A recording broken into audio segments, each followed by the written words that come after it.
नमस्कार, Byju's exam prep IAS Hindi platform पर आपका एक बार फिर से स्वागत करता हूं। दोस्तों, हम लोग आज के प्रमुख चर्चित स्थल में बात करेंगे 13 जून से लेकर के 19 जून 2022 के प्रमुख राष्ट्रीय और अंतर्राष्ट्रीय स्थलों की, जो कि आपके परीक्षा के लिए महत्वपूर्ण सिद्ध हो सकते हैं। दोस्तों, जैसा कि आप लोग 2022 के संघ लोक सेवा आयोग की प्रारंभिक परीक्षा में आपने देखा होगा कि कितने प्रश्न आए हुए हैं मानचित्र के आधार पर, तो इस पर आप लोगों को इन प्लेसेस पर ध्यान देना होगा। दोस्तों, इससे पहले एक महत्वपूर्ण बात यह है कि अगर आप लोगों ने अभी तक हमारे इस चैनल को सब्सक्राइब नहीं किया है तो प्लीज इसे सब्सक्राइब कर लें, लाइक करें, शेयर करें, कमेंट करें और अपने दोस्तों को भी शेयर करें। तो इस तरह से आइए आज के पहले इस चर्चित स्थल की ओर चलते हैं, जो कि थाईलैंड से संबंधित है। दोस्तों, थाईलैंड, जिसे स्वतंत्र भूमियों का देश कहा जाता है, यह आसियान देश है। तो दोस्तों, आसियान का मतलब association of south east Asia nation. तो दोस्तों, थाईलैंड के बारे में यह है कि थाईलैंड मारिजुआना को वैध बनाने वाला पहला एशियाई देश बना। तो दोस्तों, यहां पर मैरिजुआना जो बैन था उसको फ्री कर दिया गया। अब इस तरह से अब उसका व्यापार किया जा सकेगा। तो यह एशिया का ऐसा पहला देश हो गया है थाईलैंड। और दोस्तों, थाईलैंड कहां अवस्थित है? दक्षिण पूर्व एशियाई देश है। तो आइए इससे संबंधित प्रश्न की ओर चलते हैं, मानचित्र आधारित प्रश्न की ओर। तो निम्नलिखित में से किन देशों की सीमा थाईलैंड को स्पर्श करती है? जैसे कि आप लोगों ने देखा होगा कि 5 जून को प्रारंभिक परीक्षा में सीधे सीधे आ गया था कि अफगानिस्तान को कौन स्पर्श करता है। तो ऐसे प्रश्नों को भी आप लोगों को ध्यान रखना है। तो दोस्तों, यहां पर देखिए, म्यांमार दे रहा है, कंबोडिया दे रहा है, लाओस दे रहा है, मलेशिया दे रहा है और वियतनाम। तो इसमें जो शुरू के 4 देश हैं वह तो थाईलैंड को स्पर्श करते हैं, लेकिन वियतनाम नहीं करता है। अतः उत्तर हो गया 1, 2, 3 और 4। अतः आंसर क्या हुआ? ए हो गया। तो वियतनाम इसको स्पर्श नहीं करता। आइए मानचित्र में देखते हैं। तो यहां पर आप देख सकते हैं ये थाईलैंड है, इधर आप देख सकते हैं ये लाओस है जिसकी राजधानी वियंतियन है। और दोस्तों, लाओस ऐसा साउथ ईस्ट एशिया का देश है, या इसे कह सकते हैं आसियान देशों में ऐसा देश है जो कि यह लैंड लॉक्ड कंट्री है, यानी स्थल अवरुद्ध देश है। और दोस्तों, इसके आगे आप देख सकते हैं वियतनाम, और वियतनाम की सीमा कंबोडिया को स्पर्श कर रही है, लाओस को कर रही है, थाईलैंड को नहीं कर रही है। तो इस तरह से कंबोडिया कर रहा है, इसी तरह से इधर आप देख सकते हैं म्यांमार कर रहा है स्पर्श, इसी तरह से आप देख सकते हैं ऊपर मलेशिया भी इसको स्पर्श कर रहा है। और यहां पर आप देख सकते हैं गल्फ ऑफ थाईलैंड, जिसे सियाम की खाड़ी भी कहा जाता है। दोस्तों, इधर अंडमान सागर, यह अपने भारत का भाग है, यानी बंगाल की खाड़ी का पार्ट है। और इस तरह से आप देख सकते हैं, और यहां पर दक्षिण में यह इंडोनेशिया है। तो दोस्तों, यह जो है थाईलैंड रबड़ के उत्पादन में इसका प्रमुख स्थान है, चावल के प्रमुख निर्यातक देशों में से एक माना जाता है, इसे स्वतंत्र भूमियों का देश कहते हैं। दोस्तों, इसकी जो कैपिटल है बैंकॉक, जो कि चाओ फ्राया, ये देख सकते हैं ना, चाओ फ्राया नदी आ रही है, यहीं पर आकर के गिरती है। तो चाओ फ्राया नदी के किनारे यह बसा हुआ है। तो इस तरह से यह महत्वपूर्ण था। अब हम लोग बढ़ते हैं अगले महत्वपूर्ण, चिल्का झील। तो चिल्का झील के बारे में आपने सुना होगा, यह कहां है? उड़ीसा में है। दोस्तों, यह एशिया की सबसे बड़ी खारे पानी की झील है। तो दुनिया का पहली फिशिंग कैट सेंसस उड़ीसा के चिल्का में हुआ। दोस्तों, फिशिंग कैट जो मछली पकड़ने वाली बिल्लियां जो जिसे कहते हैं, यह पश्चिम बंगाल की राज्य पशु इसको घोषित किया गया है। और दोस्तों, यह सेंसस कह सकते हैं, यह जनगणना, यह जो गणना की जा रही है इस फिशिंग कैट सेंसस, यह उड़ीसा में पूरी हुई। तो इस तरह से यह दुनिया की पहली ऐसी यह फिशिंग कैट सेंसस है। और वो कहां हुई है? हमारे भारत में। और कहां है? वह उड़ीसा के चिल्का झील। यह पश्चिम बंगाल का राज्य पशु भी है, ध्यान रखेंगे। तो अब आइए इससे संबंधित प्रश्न को देखते हैं, मानचित्र पर आधारित। तो चिल्का झील के संदर्भ में निम्नलिखित कथनों पर विचार कीजिए। द फिशिंग कैट प्रोजेक्ट के सहयोग से चिल्का डेवलपमेंट अथॉरिटी द्वारा आयोजित एक जनगणना के अनुसार चिल्का झील, जो एशिया की सबसे बड़ी खारे पानी की लैगून है, जिसमें 176 फिशिंग कैट है। यह कथन एकदम सत्य है दोस्तों। और दोस्तों, यह लैगून झील है, ये ध्यान रखेंगे, चिल्का झील लैगून झील है। और यह पहला कथन सत्य है। दूसरा, यह झील उड़ीसा राज्य में दया नदी के मुहाने पर स्थित है। दोस्तों यह भी कथन एकदम सत्य है। और तीसरा है, इस झील को रामसर कन्वेंशन के तहत वर्ष 1981 में अंतर्राष्ट्रीय महत्व का पहला भारतीय आर्द्र भूमि नामित किया गया था। दोस्तों यह भी कथन एकदम सत्य है। और याद रखेंगे कि रामसर में एक मॉन्ट्रेक्स रिकॉर्ड भी होता है। तो मॉन्ट्रेक्स रिकॉर्ड में चिल्का झील को डाला गया था, लेकिन बाद में इसे निकाल दिया गया। तो मॉन्ट्रेक्स रिकॉर्ड में अभी अगर बात करें तो केवला देव है और लोकटक झील है। दो ऐसे स्थल हैं रामसर स्थल भारत के जो कि मॉन्ट्रेक्स रिकॉर्ड के अंतर्गत आते हैं। तो दोस्तों यहां पर आप देख सकते हैं कि तीनों कथन सही आता है, आंसर डी है। अब आइए इसको थोड़ा मानचित्र में देख लेते हैं। तो यहां पर आप देख सकते हैं, यह आप देख रहे हैं चिल्का झील है और यह दया नदी देख रहे हैं ना, ये आ रही है। तो इसी के मुहाने पर यह देख सकते हैं कि बंगाल की खाड़ी के तट पर अवस्थित है। यहीं पर इरावदी डॉल्फिन भी पाई जाती है। दोस्तों यहीं पर जो है कालजयी मंदिर भी पाया जाता है, यह भी ध्यान रखेंगे। तो दोस्तों यह जो है इसको और अच्छे से देखना चाहते हैं तो यह बंगाल की खाड़ी में स्थित यह चिल्का झील है। इसी से और नीचे जाएंगे तो कोलेरू झील मिलेगी, और नीचे जाएंगे तो पुलिकट झील मिलेगी। ऐसे उत्तर से दक्षिण भी इन्हें लगाने की कोशिश करिएगा। तो जैसे कोलेरू झील कहां है, आंध्र प्रदेश में है। चिल्का झील कहां है, उड़ीसा में है। और पुलिकट झील आंध्र प्रदेश और तमिलनाडु की सीमा पर है। वहीं श्रीहरिकोटा द्वीप भी है। तो इस तरह से मानचित्र में जरूर देखें। अब बढ़ते हैं तीसरे महत्वपूर्ण स्थल की ओर, वह है कुडनकुलम परियोजना। दोस्तों कुडनकुलम परियोजना, तो यह जो है कुडनकुलम परियोजना के लिए रूस ने अधिक कुशल परमाणु ईंधन वितरित किया है। यानी कि कुडनकुलम परियोजना जो न्यूक्लियर पावर प्रोजेक्ट है, यह रूस की सहायता से इसको स्थापित किया गया है। तो दोस्तों अब यहां पर नाभिकीय परियोजनाएं और स्टेट, इसमें युग्मों पर विचार करना है। यहां पर दिया है ना, कैगा राजस्थान में है, तारापुर कर्नाटक में है, काकरापार गुजरात में है, कुडनकुलम तमिलनाडु में है। तो इसमें कौन से सही सुमेलित हैं, अब इन जोड़ों को आपको बताना है। तो दोस्तों यहां पर आप देख सकते हैं कैगा जो है कर्नाटक में है, ना कि राजस्थान। राजस्थान में रावत भाटा है, सुना हो अगर।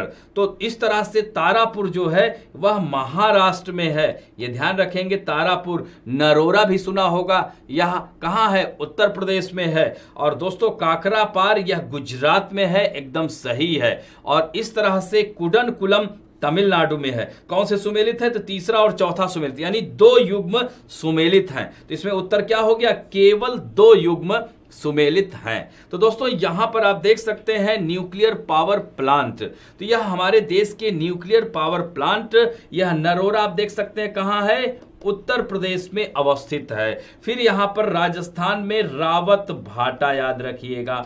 फिर इसी तरह से काकरापार कहां है, यह गुजरात में अवस्थित है। इसी तरह से तारापुर आप देख सकते हैं, यह महाराष्ट्र में अवस्थित है।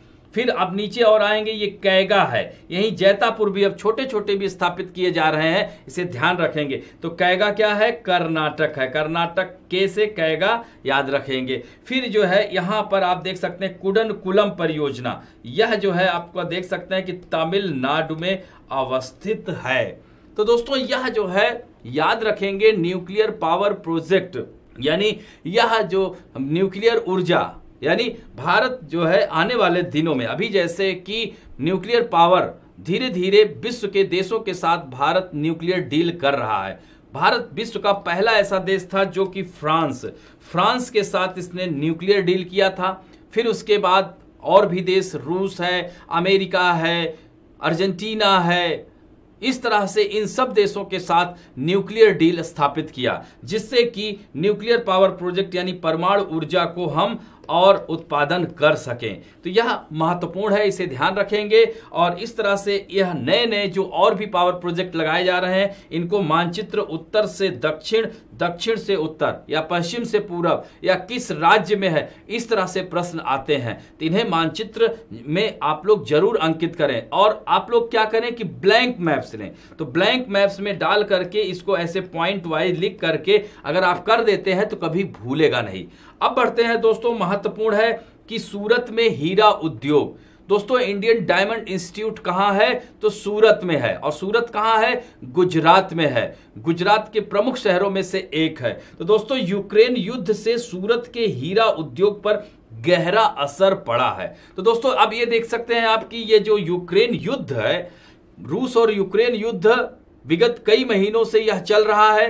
तो अब ऐसे में यह समस्या पूरी वैश्विक समस्या का रूप लेती जा रही है। अफ्रीका महाद्वीप के कई देशों में अनाज का ना आने की वजह से वहां पर भूखमरी के कगार पर, और वैसे भी वहां पर सूखा और अकाल जैसी परिस्थितियां थी ही, और ऐसे में अनाज भी नहीं आ पा रहा है। तो इस तरह से वस्तुएं आप देख सकते हैं कितनी महंगी होती जा रही हैं। ऑयल की क्राइसिस होती जा रही है, सेमीकंडक्टर की क्राइसिस होती जा रही है। तो इस तरह से पूरी तरह से व्यापार इसमें प्रभावित हो रहा है इन दोनों देशों के युद्ध से। तो उसका प्रभाव हमारे भारत पर भी पड़ रहा है। आज आप देख सकते हैं कि महंगाई दर कितनी तेजी से बढ़ रही है। तो ऐसे में हमारे देश का जो हीरा उद्योग है वह भी प्रभावित हो रहा है। दोस्तों भारत में डायमंड अगर कहीं पाया जाता है तो वह आपने सुना होगा पन्ना।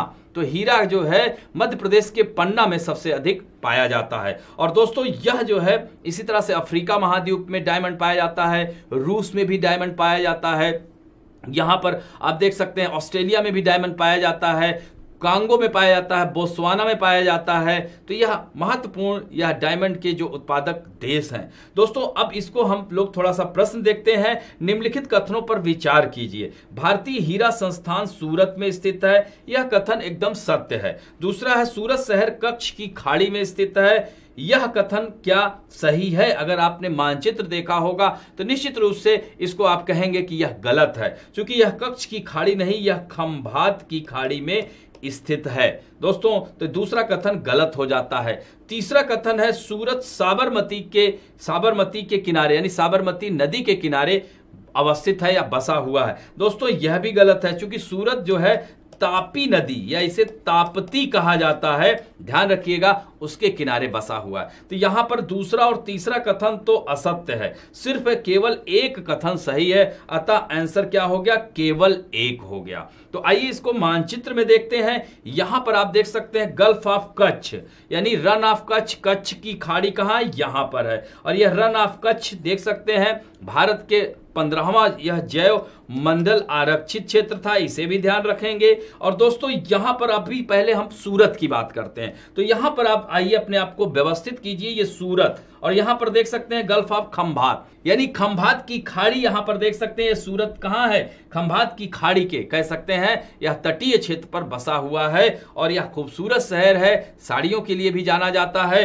दोस्तों सूरत यह तापी नदी के किनारे बसा है, न कि साबरमती नदी के किनारे। और दोस्तों इसके नीचे आप देख सकते हैं नवसारी है, वालसाड है, फिर दादर नागर हवेली और दमन दीव आ जाता है। और दोस्तों यहां पर देख सकते हैं इसके उत्तर में भरूच डिस्ट्रिक्ट है, इधर नर्मदा भी है। इस तरह से यहां देख सकते हैं। इधर अगर हम बात करें तो भावनगर है। तो मानचित्र में ऐसे देखेंगे। अब थोड़ा सा इसका नदी वाला थोड़ा सा देखेंगे तो और आसान हो जाएगा। यहीं पर नदियों को क्रम से याद रखिएगा। सबसे ऊपर जो है साबरमती नदी, साबरमती नदी कहां से आ रही है? तो उदयपुर के मेवाड़ की पहाड़ी से आती है। और दोस्तों यहां पर ये जो अहमदाबाद, अगर इस वाले मानचित्र में आप देखते हैं यहां अहमदाबाद है ना, तो ये अहमदाबाद शहर साबरमती नदी के किनारे बसा है, यह ध्यान रखेंगे। तो यहां अहमदाबाद पड़ेगा, ये आप देख सकते हैं अहमदाबाद है। तो साबरमती, तो क्रम से अगर देखिए तो सबसे पहले साबरमती, फिर माही नदी आपको दिख रहा होगा। तो दोस्तों यह माही नदी यह विंध्याचल पर्वत से निकलती है, कहां से? मध्य प्रदेश से। और दोस्तों ये देख रहे हैं ना, ये मध्य प्रदेश से आ रही है, और ये 2 बार यानी कर्क रेखा को ये 2 बार काटती है। विश्व की एकमात्र ऐसी नदी है। तो यह ट्रॉपिक ऑफ कैंसर को 2 बार काटते हुए ये देख सकते हैं खंभात की खाड़ी में गिर जाती है। दोस्तों फिर इसके बाद आप नर्मदा नदी को देख रहे होंगे। तो नर्मदा नदी मध्य प्रदेश के ही अमरकंटक से आती है, और देख रहे हैं ना दोस्तों, अमरकंटक से आती है और ये खंभात की खाड़ी में गिर जाती है। और नर्मदा की सहायक नदियों को भी मानचित्र में देखिएगा, तवा है, दुद्धि है, शेर है, शक्कर है, हिरन है, ये सब इसकी सहायक नदियां हैं नर्मदा की। और कहां से निकलती है? अमरकंटक से निकलती है, जो मैकाल श्रेणी में अवस्थित है। वहीं से सोन नदी भी निकलती है। और दोस्तों फिर तापी नदी यह तापी नदी आप देख सकते हैं मध्य प्रदेश के मुल्ताई नामक पहाड़ी से, बैतूल डिस्ट्रिक्ट है मध्य प्रदेश में, मुल्ताई नामक पहाड़ी से निकलती है। और ये ध्यान रखेंगे, यह बीच में पहाड़ियां भी हैं, यानी नर्मदा जो है यह विंध्याचल पर्वत श्रेणी है और यह सतपुड़ा श्रेणी है, और तापी नदी सतपुड़ा और अजंता श्रेणी के मध्य बहती है। इसे मानचित्र में जरूर देखिएगा। और इस तरह से तापी, ये देख रहे हैं ना, सूरत है, तो सूरत शहर तापी नदी के किनारे बसा है। यहीं पर काकरा पार परियोजना भी इसी तापी नदी पर ही अवस्थित है। तो इस तरह से आप देख सकते हैं कि यह महत्वपूर्ण, इन्हें मानचित्र में आप लोग जरूर देखें। यानी तापी नदी कहां से आ रही है, और तापी नदी यहां पर देख सकते हैं सूरत और खंभात की खाड़ी में अवस्थित है, और उसमें क्या था, गल्फ ऑफ कच्छ में। तो इस तरह से वह दोनों तीनों जो यहां पर कह सकते हैं, ये आप देख सकते हैं कि यह दोनों कथन असत्य थे। सिर्फ केवल एक कथन, यानी इंडियन डायमंड इंस्टीट्यूट यानी हीरे की तराशी, यहां हीरा व्यापार के लिए सूरत शहर जाना जाता है। तो दोस्तों इस तरह से आपने इन मानचित्रों को देखा, और इनको और भी, जैसे आप लोगों को कोई भी, अगर आप न्यूज पढ़ रहे हैं, अगर न्यूज में आपको मिल रहा है तो तुरंत उस प्लेस को आप मानचित्र में जरूर देखें। इवन अगर कोई आप समाचार पत्र पढ़ भी रहे हैं तो साथ में आपके एटलस जरूर होना चाहिए। आप इतिहास भी पढ़ते हैं तो उसको मानचित्र के द्वारा पढ़ेंगे तो आपको याद हो जाएगा। तो इस तरह से आपने देखा, यह अहमदाबाद भी शहर है, गांधीनगर है,